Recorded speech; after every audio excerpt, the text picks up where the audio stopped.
Bonjour, mon nom est Géraldine et avec ma co-animatrice Judith, nous allons vous présenter le premier épisode de la saison 3 du balado Briser le silence. Ce premier épisode de la saison 3 portera sur l'importance de la prévention et nous allons vous présenter pourquoi il est important que toutes les sphères de la société soient impliquées dans cet enjeu important.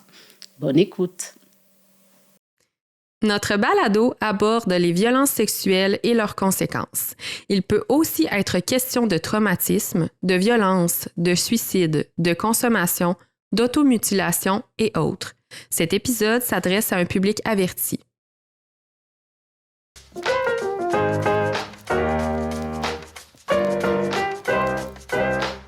Bienvenue à Briser le silence, votre balado traitant des violences sexuelles, de consentement et des dynamiques de pouvoir entre les individus. Votre animatrice ainsi que ses invités échangeront sur ces réalités qui concernent l'ensemble de la population. Merci d'être à l'écoute. Ensemble, brisons le silence.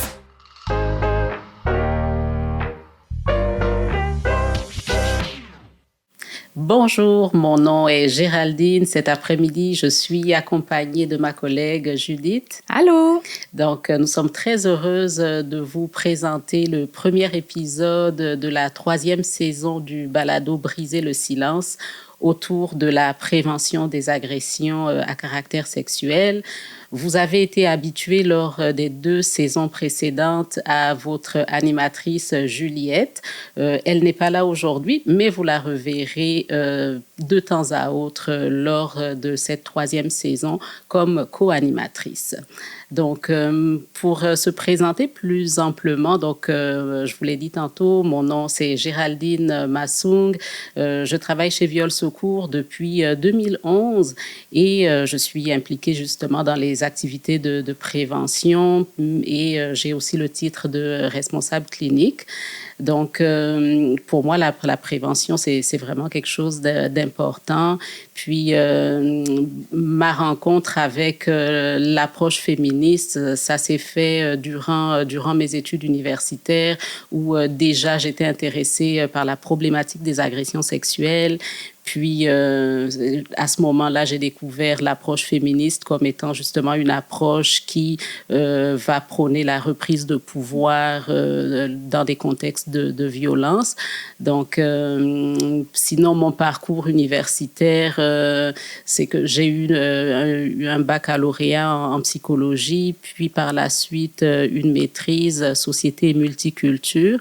Donc, ce qui m'amène aujourd'hui, après différentes expériences en agression sexuelle, à travailler chez Viol Secours depuis quelques années.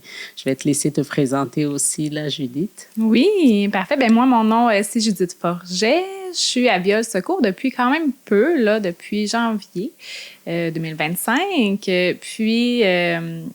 Puis vous dire qu'on est au mois de juillet, là, donc quelques mois.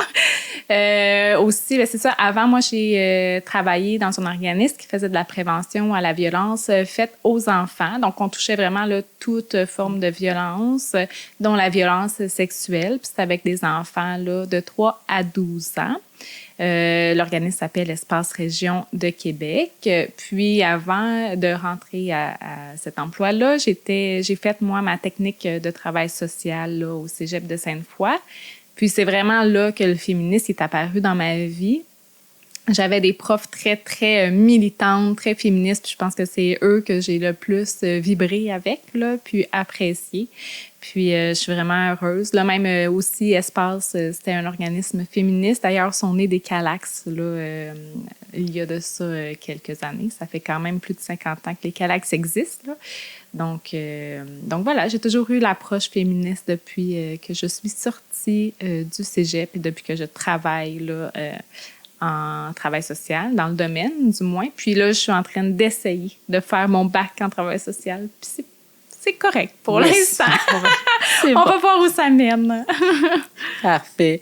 Ben, justement, pour rentrer dans le vif du sujet, on pourrait échanger là justement sur qu'est-ce que ça représente pour nous personnellement, la prévention en agression sexuelle, si tu veux y aller.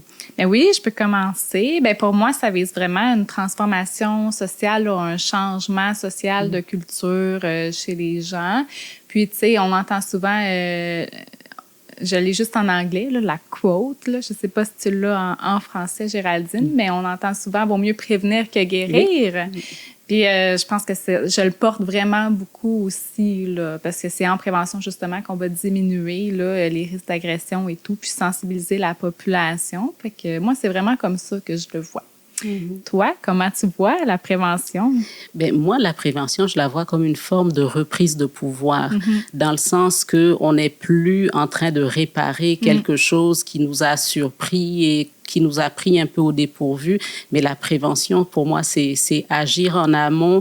Puis, c'est de la reprise de pouvoir en ce sens que on est vraiment en train de moduler positivement notre environnement. Et puis, c'est ça que j'apprécie là dans la prévention, parce qu'on n'est plus dans la réparation, mais vraiment on travaille fort pour que justement ça n'arrive pas. Oui, pour abolir cette violence-là là, qu'on voit malheureusement trop souvent encore. Malheureusement. Oui, puis ben, on parle de prévention. Peut-être qu'on pourrait parler un petit peu de l'ADN de la prévention à Viol Secours. Ben oui, la prévention fait vraiment partie de l'ADN de Viol Secours, parce qu'on est un organisme qui veut s'attaquer aux causes profondes des agressions sexuelles.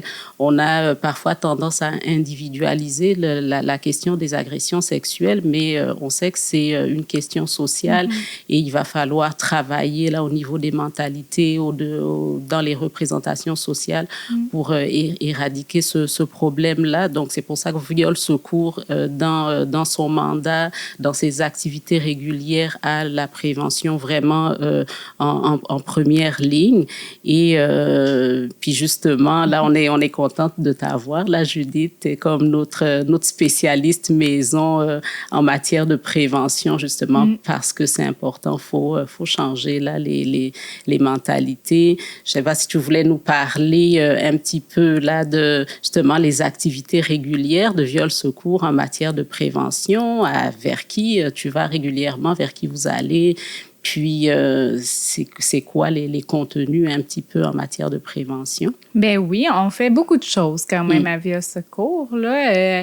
Je peux commencer par dire qu'on va voir les adolescents. On va voir dans les écoles à partir du secondaire 2. On a des ateliers, fait que secondaire 2, 3, 4 et 5, parce qu'il y a eu quand même une obligation ministérielle là, de donner de l'éducation à la sexualité, que l'obligation est arrivée en 2018. Il y avait quand même des demandes là, de l'éducation d'en mettre dans les contenus du cours, mais c'était pas obligatoire avant. C'est vraiment là, après le mouvement MeToo que justement, ils ont vu qu'il y avait une problématique sociale. Là. Donc, MeToo en 2017. Donc là, en 2018, c'est devenu obligatoire. Puis, ben les écoles, ils nous appellent là, pour qu'on vienne donner de la prévention de la violence sexuelle. C'est quand même un sujet tabou. Et on parle de beaucoup de choses en détail aussi. Là. Par exemple, on va parler de c'est quoi vraiment une agression à caractère sexuel. Hein? On sait que c'est pas seulement une pénétration, mais ça peut prendre toute forme, là, comme maintenant avec les réseaux sociaux. Ça peut être de la cyberviolence sexuelle.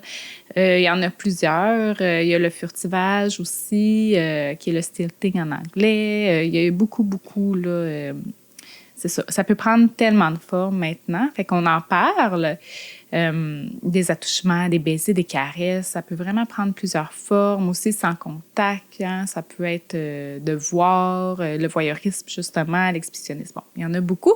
Puis, on va aussi parler des conséquences avec certaines jeunes de suite à une agression sexuelle. Mais c'est quoi que les victimes ils vont vivre comme conséquences? On va parler de ça. On va aussi parler de la loi, hein, des agressions à caractère sexuel. Puis en parlant de la loi, ça va faire prendre des prises de conscience aux jeunes, veut pas. Là, les conséquences et les lois, ils vont faire « Ah, peut-être que finalement, c'est illégal ce que j'ai fait ou ce que j'ai pensé à faire pour les personnes qui vont peut-être avoir fait des gestes de violence sexuelle, ou une victime qui, au contraire, va dire « Ah, c'est pas normal ce que j'ai vécu, donc je vais aller chercher de l'aide ». Donc, on parle de tout ça. On va parler du consentement aussi, hein, le consentement enthousiasme. On va parler de ça. On va parler aussi des relations saines et égalitaires, parce que c'est aussi important. Ça fait partie du consentement et enthousiasme. Ça fait partie de la prévention aussi, là, des relations saines et égalitaires, des ressources d'aide, des filets de sécurité, ceux qui peuvent aider. Qu'est-ce qu'on fait si jamais un jeune ou une de nos amis vient nous confier qu'elle a vécu une agression sexuelle? Donc, on parle de beaucoup de choses dans ces ateliers-là. Puis, aussi pour les adolescents, bien, on ne va pas juste dans les écoles, on peut aller dans les organismes communautaires aussi. Puis, on peut faire des kiosques aussi, là. D'ailleurs, on le fait des fois dans des événements. On le fait des fois dans des événements ou des festivals. D'ailleurs, on a des collègues qui viennent d'aller là, à la Cigale, dans l'événement de la Cigale pour prévenir les agressions à caractère sexuel. Donc, on fait beaucoup de choses. Puis, on fait pas juste des choses avec les jeunes, Géraldine. Effectivement. Donc, on rencontre aussi... en fait, on considère que toute la population est concernée là, par l'enjeu, la problématique des agressions à caractère sexuel. Donc, on veut mettre les efforts de prévention un peu partout. On veut adapter là, nos contenus à différents milieux. Et c'est pour ça que l'on va aussi à la rencontre de professionnels ou alors de futurs professionnels. Par exemple, au cégep, à l'université, on va rencontrer les futurs policiers, futures infirmières, futurs techniciens ambulanciers, futures travailleurs sociaux. Donc, tout ça dans le but de développer des attitudes adéquates, des attitudes positives en termes d'intervention auprès des victimes d'agressions sexuelles, parce que ce sont des professionnels qui, éventuellement, dans leur parcours, vont rencontrer des victimes. Puis, on sait là que, comme être humain, on peut être porteur de préjugés, on peut être porteur de mythes. Donc, rapidement, dans la formation de ces futurs professionnels, là, on veut développer les bonnes attitudes, puis pointer là les mythes, les préjugés qui pourraient être présents pour les déconstruire. Donc, en dehors de ces professionnels, futurs professionnels-là, on va aussi rencontrer des clientèles plus spécifiques, par exemple en déficience intellectuelle, des personnes vivant avec le trouble du spectre de l'autisme, des personnes en situation de handicap. Il nous est arrivé aussi d'aller dans des résidences pour personnes âgées. Tout cela dans le but que, en fait, tous les pans de la société, toutes les franges de la société soient sensibilisés, capables d'identifier c'est quoi des gestes à caractère sexuel problématiques. Parce que, comme tu l'as dit, parfois chez les jeunes, ce qui est considéré comme agression sexuelle, c'est la pénétration, alors qu'on le sait là que ça peut être vraiment toute une panoplie de gestes. Donc, on veut vraiment être sûr là que toutes les personnes, que le message se rende à tout le monde, là. Puis j'ai dit un peu, mais il faut adapter nos contenus. Puis je pense que le stilting ou le coercition que tu pourras expliquer, tu sais, c'est nouveau, puis vous le faisiez pas nécessairement avant non plus, là. Oui, effectivement. En fait, en matière de prévention, le discours est toujours en mouvance, en évolution, parce que les crimes évoluent aussi. Hein, justement, quand on parle de furtivage, donc le fait de retirer à l'insu de son partenaire le condom, par exemple, c'est très récemment là que ça a été criminalisé, ou des notions telles que la coercition reproductive. C'est des enjeux nouveaux, peut-être qui existaient depuis, mais socialement, c'est en émergence, comme la prise de conscience sociale est récente. Donc, nous aussi, c'est récemment là que ces contenus-là ont été insérés, en fait, dans nos programmes de prévention. Puis, je te dirais que ça évolue pas mal. Là. Quand on va, par exemple, dans les salles de classe, on voit, par exemple, avant, la discussion la classe pouvait être clivée, exemple, où il y a de gros désaccords sur les victimes ont tort, les agresseurs pratiquement sont des victimes. Donc, la classe pouvait être séparée en deux. C'était de la grosse argumentation. C'est quelque chose que l'on voit de moins en moins. Ça ne veut pas dire qu'on a déconstruit tous les préjugés, mais on voit qu'il y a une plus grande sensibilité sociale quand même par rapport aux violences sexuelles. Les gens font plus attention, mais on le voit là qu'il y a quand même des mythes tenaces, justement, comme par exemple le mythe de la fille qui s'est habillée sexy, puis c'est pour ça qu'elle a vécu une agression à caractère sexuel. Donc, nous, on fait de la prévention en agression sexuelle, mais il y a aussi l'émergence des théories contraires, hein, comme le masculinisme, par exemple, là, qui va c'est de développer des valeurs vraiment contraires.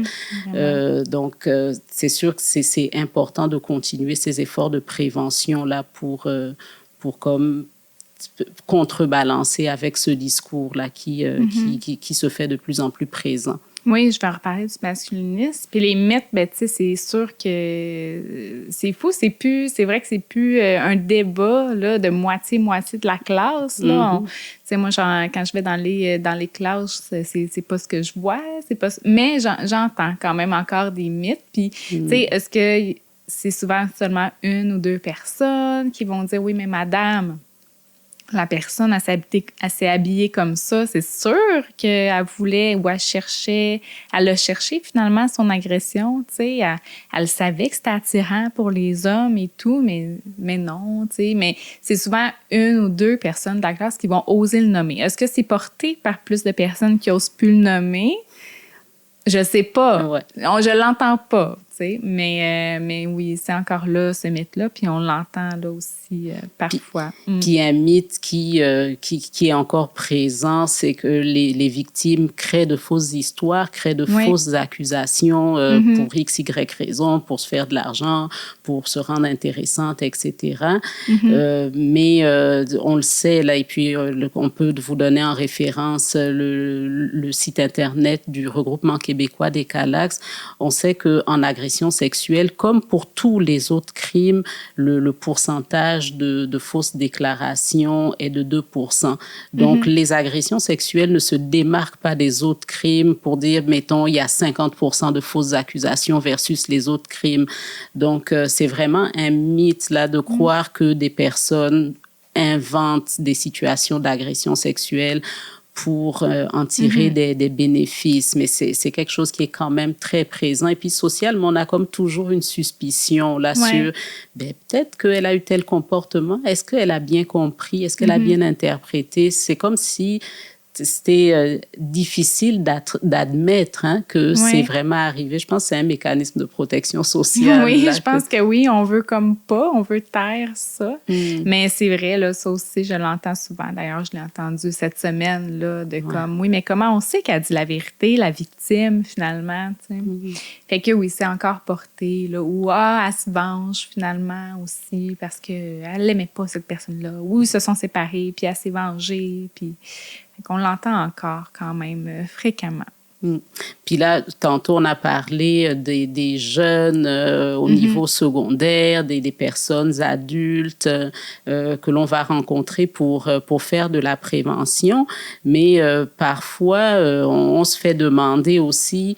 c'est à quel âge ça devrait commencer la prévention? Des fois, quand on parle de jeunes d'âge préscolaire, il y a comme une réticence, une inquiétude là du public, même des parents. Comment ça se fait qu'on va parler à des enfants aussi jeunes de ces choses-là?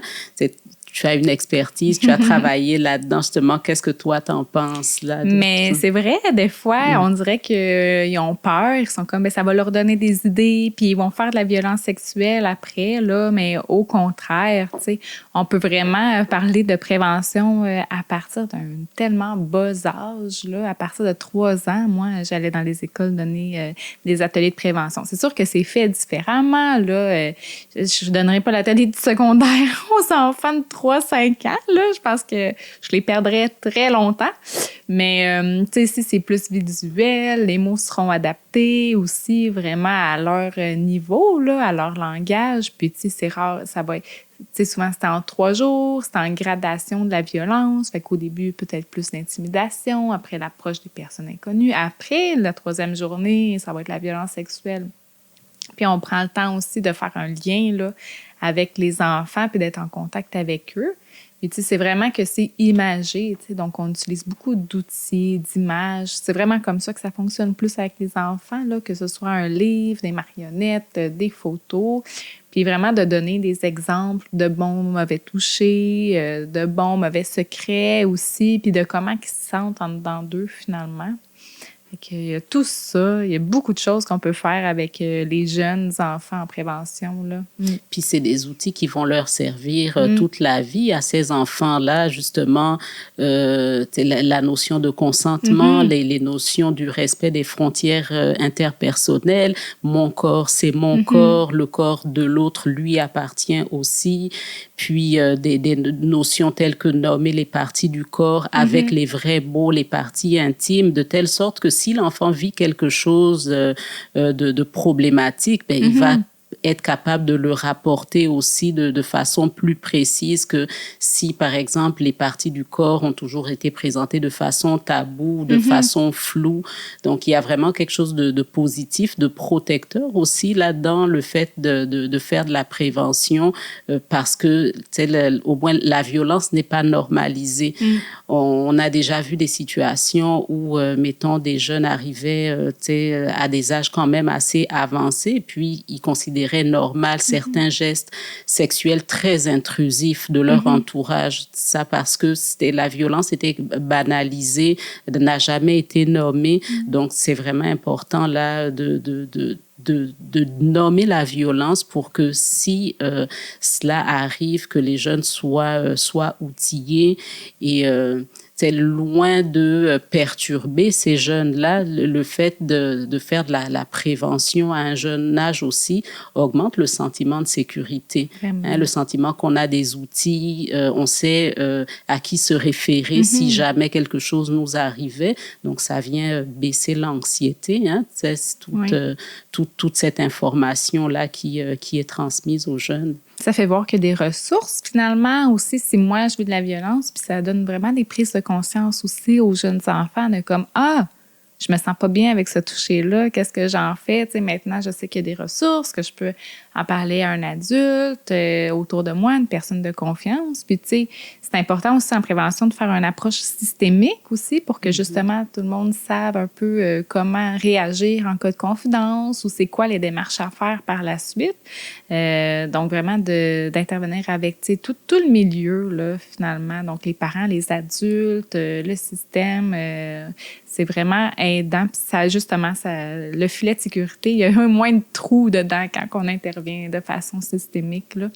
Donc, oui. Puis, tu sais, le mot consentement aussi, je me suis déjà fait poser la question, je peux-tu le dire à des enfants de 3, 4, 5 ans? Mais il me semble que c'est un mot long et très compliqué, tu sais. Mais on peut totalement là, dire le terme à des enfants de 3, 5 ans. Puis il faut juste expliquer c'est quoi, parce que c'est sûr que si on dit consentement, ben même des fois, les ados, ils savent pas c'est quoi, là. Fait qu'il faut vraiment l'expliquer, puis l'expliquer encore une fois de façon adaptée. Là. Donc, par exemple, quand papa te donne un cadeau à Noël puis que tu n'as pas envie, ben, tu peux lui dire de dire non. Ou toi, tu as envie de donner un cadeau, un câlin à ton ami quand tu vas arriver à la garderie, mais tu peux lui demander avant de le faire. Puis après, tu vas respecter son choix. S'il dit non, s'il dit oui, tu vas pouvoir le faire. Donc, il y a vraiment plein de belles façons d'expliquer le consentement à tout âge. Oui, puis c'est d'autant plus important là d'aller vraiment cibler, tu sais, tu parlais d'approche systémique, d'aller à la rencontre des personnes, des fois, qui ont moins moins voix au chapitre, là, tu sais, quand on parlait tantôt de clientèle plus vulnérable, on sait que la loi du silence entoure beaucoup les agressions sexuelles. Puis les agressions sexuelles s'immiscent toujours là où il y a du silence. Donc, le fait d'aller à la rencontre de personnes comme plus vulnérables, ben, être un enfant, c'est être vulnérable parce que on dépend des adultes. Quand on est une personne en situation de handicap qui pour prendre son bain a besoin d'une personne, d'une tierce personne, ben c'est sûr que c'est un contexte de vulnérabilité. Donc, c'est important que, justement, ces personnes en contexte de vulnérabilité, aujourd'hui encore, même être une femme, hein, c'est un contexte de vulnérabilité. Donc, c'est important d'informer les gens, mentionner que ces gestes-là ne doivent pas être normalisés. Au contraire, ils doivent être... c'est incorrect. Ce sont des agressions à caractère sexuel. Effectivement. Puis, tu sais, on sait que l'agresseur, c'est un abus de pouvoir envers quelqu'un. Fait que tout ça, c'est des personnes très vulnérables. Puis, des fois, un enfant qui va toujours mentir, et peut-être qu'en plus, il va dire ah, ben je vais prendre cet enfant, je vais abuser cet enfant-là. Comme ça, s'il en parle, ben il ne sera pas cru parce qu'il ment tout le temps. Tu sais, puis, encore une fois, les fausses accusations reviennent dans les mythes et reviennent dans les pensées des adultes. Donc, on déconstruit ce mythe-là le plus qu'on peut. Vraiment. Puis aussi, tu sais, en prévention, ben on a tendance à dire beaucoup des ne pas, hein, des fois, aux enfants, aux personnes vulnérables, à tout le monde, en fait, même les femmes, là. Voyage pas toute seule, ne te promène pas dans la rue seule non plus, mais tu sais, vraiment de faire de la prévention, justement, avec tout le monde, ben ça va juste... ils vont trouver des outils, finalement, les personnes, pour, OK, finalement, si ça m'arrive, qu'est-ce que je fais? Donc, c'est vraiment d'augmenter l'estime de soi, d'augmenter l'empowerment, là, justement, le pouvoir d'agir de ces personnes-là, comme tu as dit plus tôt. Là, c'était quoi la prévention, finalement? Oui, puis justement, le fait de donner une liste de choses à ne pas faire, c'est bien, là, faut le faire, mais ça ne dit pas aux gens ce qu'il faut faire. Donc, c'est pour ça que la prévention porte aussi sur les attitudes adéquates, les attitudes attendues, surtout lorsque l'on parle de sexualité, donc le respect des frontières, de vérifier l'aisance de l'autre à poser tel ou tel geste. Donc, les messages de prévention, c'est pas seulement cassant, là, c'est aussi comme dire ce qu'il faut faire. Donc, c'est pour ça qu'on parle de consentement enthousiaste. Donc, c'est comme la sexualité plus positive et non être dans la coercition. Là. Exactement. Puis je me suis fait demander aussi, parce qu'on parle beaucoup là, avec qui on intervient et tout. Puis récemment, il y avait quelqu'un qui me demandait ben comment que vous intervenez avec les agresseurs, qu'est-ce qui se passe c'est quoi votre façon de faire? Puis, tu sais, ce que j'ai répondu, c'est, mais on va jamais pointer du doigt à quelqu'un en prévention. Tu sais, on s'adresse finalement vraiment à l'ensemble du public, à la foule, peu importe on est combien de personnes, là, que ce soit 8, 20, peu importe.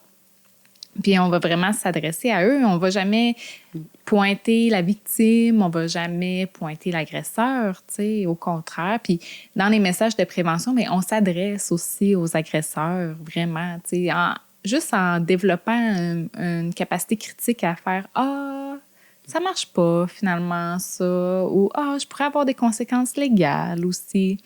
Donc, tu sais, vraiment de s'adresser à l'ensemble, là, sans pointer personne. En fait, ça crée des remises en question, oui. là, tous, là, que ce soit entendu par tous. Ça crée des remises en question et c'est positif. C'est très positif, oui. C'est ça qu'on veut, en fait. Puis, tu sais, ces temps-ci, il y a aussi, on a parlé de mythes, puis tu as embarqué un petit peu dans le masculinisme. C'est nouveau, hein, ça, quand même, que ça prend de l'ampleur. Oui, le masculinisme. Et puis, je le dis dans un soupir parce que, justement, c'est comme si le fait qu'il y a eu des efforts de prévention, il y a eu de la dénonciation, ça crée pratiquement un fossé là, entre les genres. C'est comme pratiquement la guerre des sexes. Puis, c'est important de comprendre que les messages de prévention ne viennent pas pour priver là de droits X ou Y, et puis souvent ça va être les hommes qui vont se sentir visés. Ce que l'on vise à travers les messages de prévention, c'est passer d'une culture du viol à une culture du consentement. Exactement. Parce que la culture du viol, ben justement, que très souvent qui va être prônée par le masculinisme, c'est banaliser les agressions, invalider les victimes d'agressions sexuelles. Mais on veut plutôt passer à une culture du consentement. Parce que c'est ça qui va faire qu'on ait une société plus égalitaire, une société où tout le monde se sentira en sécurité, en fait. C'est vraiment important là, de travailler à cela. Vraiment. Puis je me sens tellement dans une chambre d'écho des fois.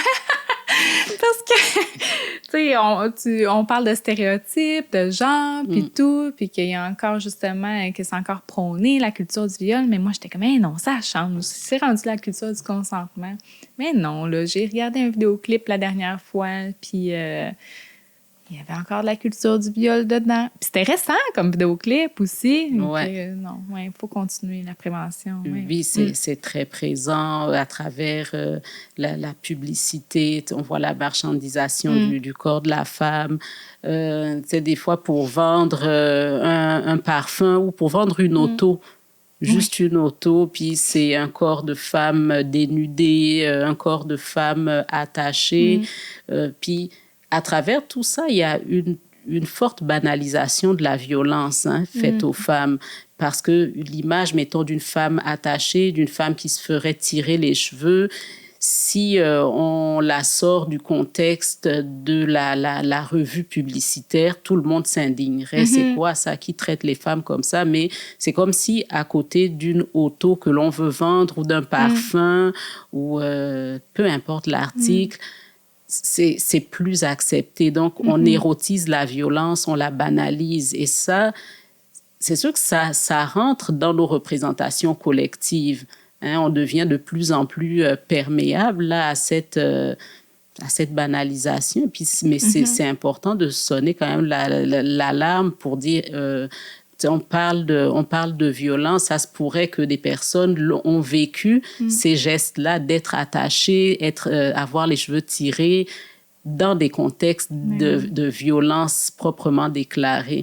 Donc, que ces mêmes scènes soient reprises dans des journaux qui se veulent plus de loisirs.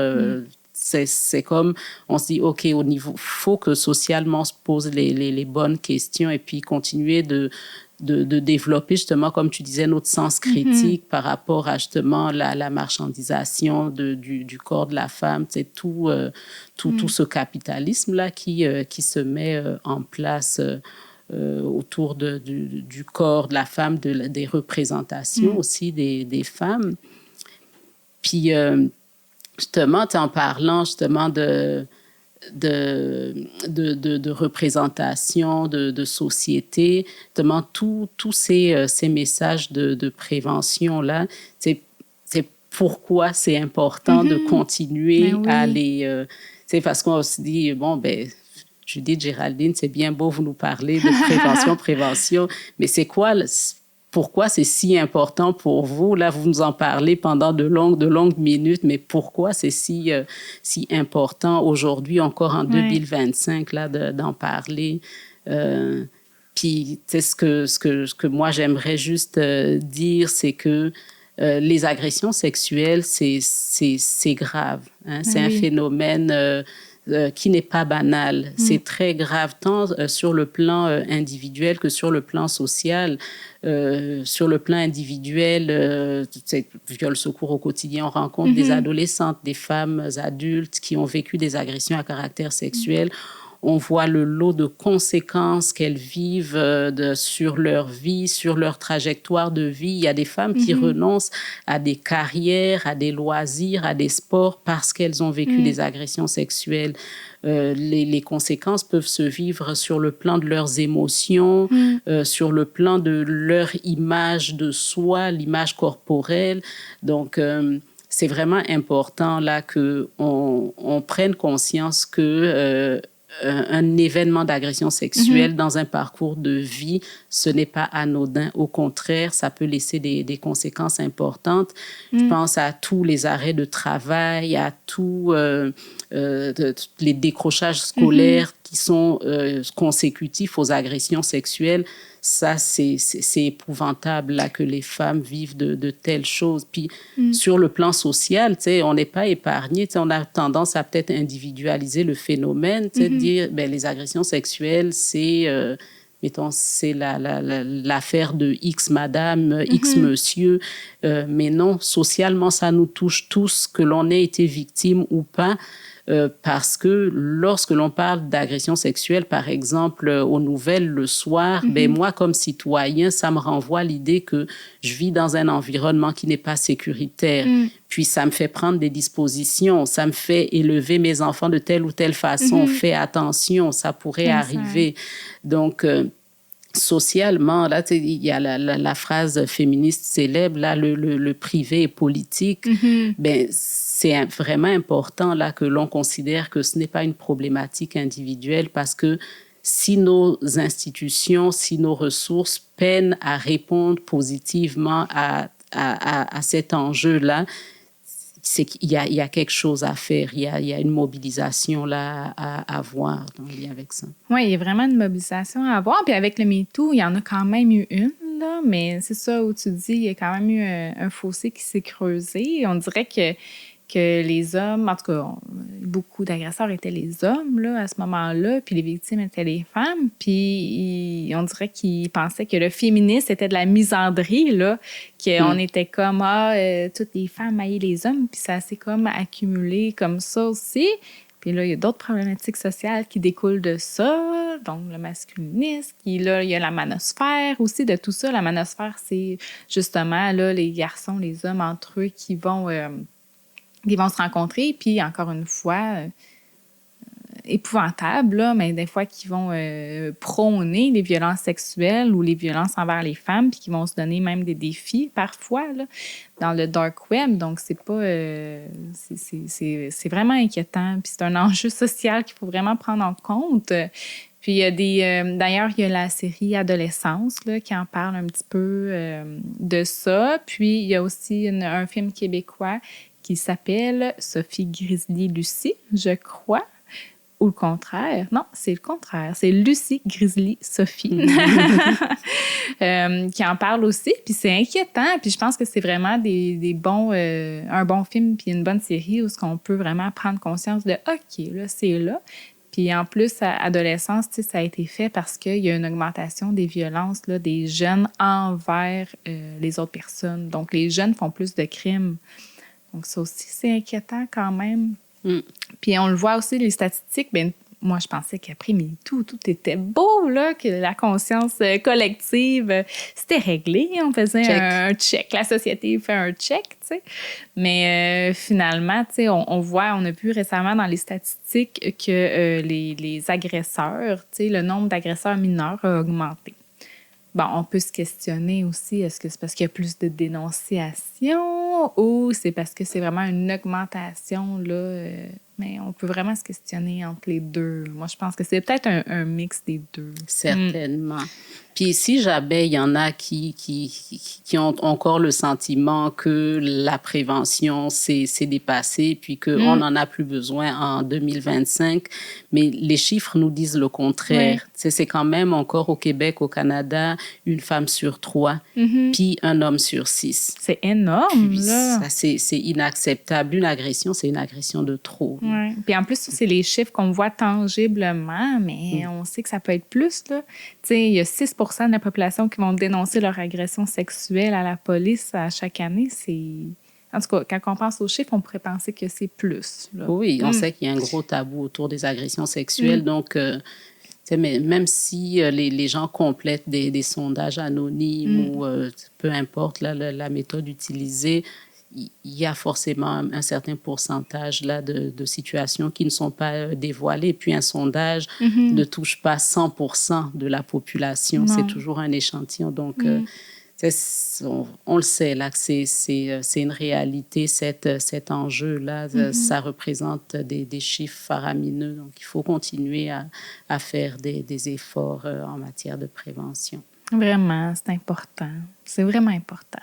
Mais justement, on travaille fort, là, Viol Secours, d'autres organismes aussi œuvrent en prévention. Mais est-ce que ça marche? Est-ce que ça marche? Est-ce qu'il y a des résultats? Est-ce qu'il y a des impacts de tout ça? Est-ce qu'on doit continuer ou alors arrêter? Est-ce qu'on est capable de mesurer un petit peu les effets de tout cela? Je pense que c'est quand même difficile à mesurer exactement. Mais tu sais, toi, on en a parlé plus tôt, puis tu as quand même vu des changements là, dans les classes. Fait que je pense que oui, on peut le mesurer comme ça. Puis, il y a quand même une étude qui est écrite noir sur blanc que la prévention, ça va augmenter l'estime de soi puis diminuer l'anxiété. Puis ça, c'est vraiment tangiblement écrit. Donc, on peut quand même penser que oui. Puis aussi, nos programmes, ils ont été... il y a une recherche qui a été faite là, pour évaluer. Oui, ça a été évalué, effectivement. Je me souviens pas ce que ça dit. Puis en fait, ce que la recherche dit, c'est que ce que l'évaluation dit, c'est que les participants aux ateliers de prévention de viol secours développent des habiletés, des connaissances en matière de ressources, en matière d'identification d'agressions à caractère sexuel. Puis ça, tous les parents veulent ça, là, que nos enfants soient capables d'identifier les agressions sexuelles si jamais elles surviennent, si jamais ils sont témoins. Donc, on le sait, là, qu'après ce type d'atelier, là, donné par Viol Secours, les jeunes de secondaire ont plus d'habileté, de connaissances en matière d'identification des différentes formes d'agressions sexuelles, puis de ressources aussi. Puis, qui sont plus sensibilisés aussi aux relations saines, aux relations égalitaires.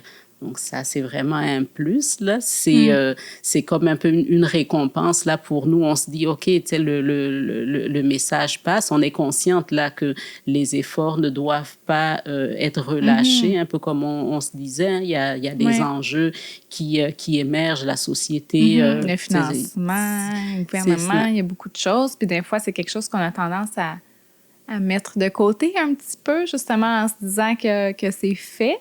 Mais non, c'est vraiment, ça fonctionne quand c'est périn, puis que ça continue et que c'est répété. Là, veux pas, les générations, ils changent, les enfants évoluent, tu sais, on a des nouvelles personnes toujours qui apparaissent dans le monde, donc c'est vraiment important de continuer. Là. Puis même déjà le fait que nos statistiques à Viol Secours et dans tous les organismes en violence faite aux femmes ont explosé depuis le mouvement MeToo, ça peut laisser penser que toute la prévention, la sensibilisation, puis la médiatisation des violences à caractère sexuel, des violences faites aux femmes en général, ont apporté cette sensibilité sociale. Donc, on se dit, c'est pas pour rien qu'on en parle. Donc, plusieurs personnes se sont reconnues dans ce qui était dénoncé et finalement ont levé la main pour dire, moi, c'est ça qui m'est arrivé. Puis, beaucoup de personnes ont appelé à Viol Secours depuis ces années-là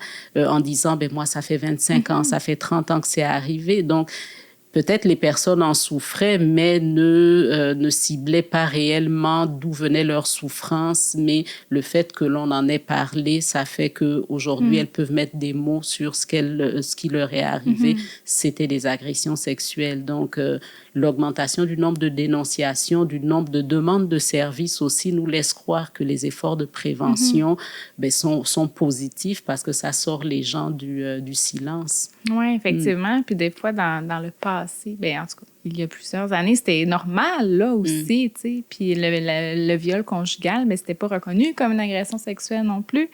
Fait que, tu sais, le fait d'en parler, de dire oui, t'es une victime et oui, ou une survivante, peu importe comment tu veux te nommer. Peut-être que tu veux pas te nommer ni un ni l'autre et c'est correct. Oui, t'as vécu une agression à caractère sexuel, puis ces conséquences-là que t'as vécues, mais finalement, ça vient de quelque part, puis ça vient peut-être de tout ça. Donc oui, je pense qu'on voit des femmes venir ici qui s'en sont rendues compte avec MeToo que c'était une agression sexuelle, finalement, qu'elles ont vécue, là. Donc, je pense que c'est ça. La prévention, ça peut aussi faire ça, là, prendre conscience à certaines personnes qu'il de ce qu'ils ont vécu, finalement. Mhm. Puis, tu sais, justement, les médias, je pense que c'est un grand porteur, là. Oui, tu sais, les médias devraient être vraiment un allié en Mhm. matière de prévention. Ça devrait être des... Parce que les médias vont façonner la société, vont façonner la culture, vont définir les orientations collectives. Donc, c'est vraiment important que lorsqu'on parle d'agression sexuelle, quand les médias se saisissent de ces sujets-là, que ce soit avec les bons mots, que ce soit sans préjugés, sans alimenter des mythes. L'exemple qui va faire lever les cheveux à tout le monde, c'est, mettons, le gros titre, suite à une soirée arrosée, elle a été agressée, exemple. Donc, ça vient pointer le comportement de la victime plutôt que de dénoncer le crime d'agression sexuelle. Donc, c'est pour ça que les médias ont un rôle central à jouer là, dans comment les gens vont comprendre les agressions à caractère sexuel. Puis, hormis les médias, il y a toutes nos institutions aussi. Il y a nos institutions en matière de justice, en matière de santé. Quand on disait tout à l'heure que le privé est politique, si par exemple au niveau des services de santé et services sociaux, lorsqu'une femme vit de la violence conjugale, ou des agressions sexuelles et que finalement elle a des symptômes dépressifs, que ça se soit psychiatrisé, ben, il y a comme si on niait en fait la violence vécue, parce que les violences ont des conséquences. Mais c'est important de ne pas psychiatriser ces conséquences-là, parce que cette femme-là, peut-être elle va recevoir un diagnostic X ou Y, mais il suffirait peut-être juste de modifier son environnement, enlever la violence, que peut-être les symptômes dépressifs ou symptômes de stress post-traumatique s'en irait, il disparaîtrait peut-être. Donc, c'est vraiment important là de considérer les effets de la violence et puis justement que nos institutions soient porteurs là, de ces bonnes informations-là, puis de la réalité des conséquences des agressions sexuelles. Donc, en fait, le message de la prévention doit être porté à tous les niveaux. Et puis, nous autres, les citoyens, que l'on travaille chez Viol Secours ou pas, en fait, on est tous concernés. Tu as parlé d'être témoin actif. Oui, là. être témoin actif, puis peut-être même que je peux donner un petit truc qui est les 5D. Là. J'en ai pas parlé parce que des fois, on est citoyen puis on se dit, on sait pas trop comment réagir si on voit du harcèlement ou si on voit une violence sexuelle, tu sais, puis on se sent pas souvent très à l'aise de réagir non plus, mais on peut donner le truc des 5D. Donc, de distraire, tu sais, par exemple, si tu es dans l'autobus puis que là, tu vois un harcèlement ou quelque chose, bien, ça serait peut-être de juste aller demander l'heure à la victime, tu sais, juste de comme distraire, justement. Comme faire une petite diversion. Oui, c'est ça, diversion aussi.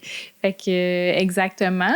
Après ça, il y aurait de déléguer aussi, de déléguer. Si on ne se sent pas à l'aise puis on voit quelque chose, bien, allez voir le chauffeur d'autobus ou dans un festival, allez voir la personne responsable qui s'occupe de ça.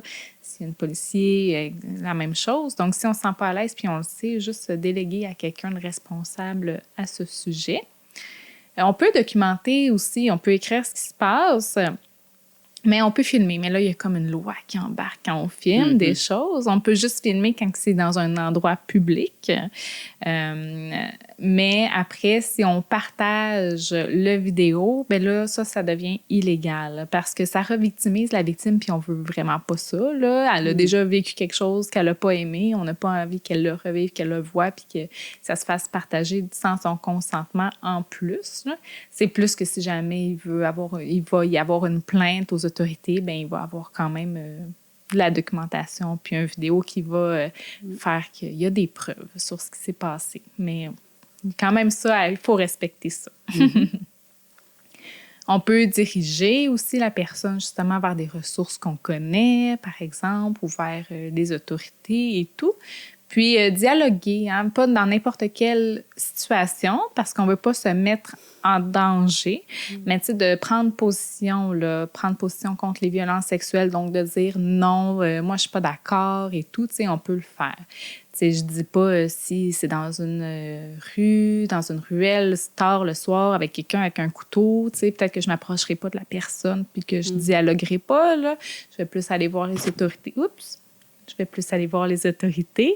Mais c'est ça. Mais par exemple, j'ai vu un groupe de jeunes récemment, puis c'était vraiment... Il y avait vraiment une témoin active, là. C'était vraiment beau à voir, mais il y avait un jeune qui avait dit, « Bien là, madame, moi, je comprends pas pourquoi qu'elle dénonce son viol, j'aimerais ça me faire violer, tu sais. » Ouais, on entend encore des affaires comme ça, là. C'est pour ça qu'on prévient. Puis, tu sais, la jeune fille qui était comme, non, ça se dit pas des affaires de même, tu sais pas, tu sais. Donc, tu sais, dans un environnement sécuritaire, c'était encadré, c'était dans une classe, il y avait des adultes. Puis c'est ça, ils se sont confrontés un peu, mais c'était sécuritaire. Puis c'était de prendre position contre, justement, des violences sexuelles, puis ces sujets-là, là, qui sont inacceptables. Donc, en résumé, là, c'est vraiment tout le monde qui est impliqué. Là, on peut pas juste dire j'ai rien vu, j'ai rien entendu. Non, c'est ça. On est vraiment concerné comme citoyen. Puis faire de la prévention, c'est vraiment comme société, c'est comme si on formulait ensemble collectivement le rêve d'avoir une société plus égalitaire, plus sécuritaire pour tous.